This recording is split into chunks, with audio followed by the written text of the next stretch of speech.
It was 10 years ago today that the people who are working to keep the Rocky Mountain News alive in this city learned that that institution was going to close. One final edition, then they'd all lose their jobs. 9 wants to know investigator Kevin Vaughan was one of those 200 journalists. I went to work at the Rocky Mountain News in the fall of 1997. It was my third newspaper job out of college. In the mid-2000s, the world started changing for newspapers, and the Rocky was no exception. We're going to announce just in the next few minutes that we're going to put the Rocky Mountain News up for sale. We were, I think, 55 days from our 150th birthday, and it was just surreal that we were told, you know, at noon 10 years ago that the next day's paper would be the last paper we'd ever produce. Good morning. We won't take long. We want to answer your questions.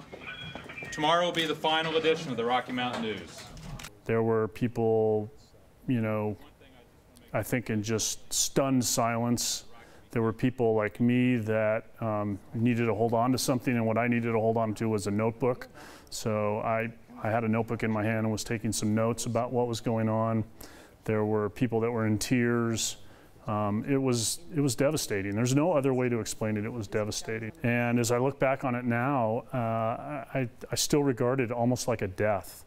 We knew it was coming for a long time in our hearts, and when it got made official, that's what it felt like. It's hard now to believe it's been 10 years since that day because it feels like it was yesterday. The next day the paper was out, and we had to come in and we had to turn in our computers and our cell phones. You all did everything right, but while you were out doing your part, the business model and the economy changed.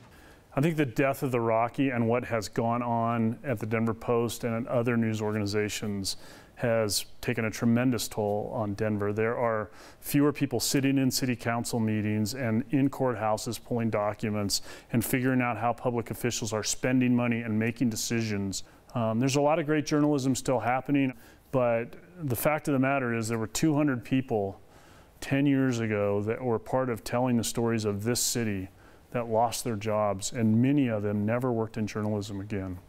And that's sad to me. Many of the journalists who worked at the Rocky will be getting together for a little reunion in the next couple of weeks.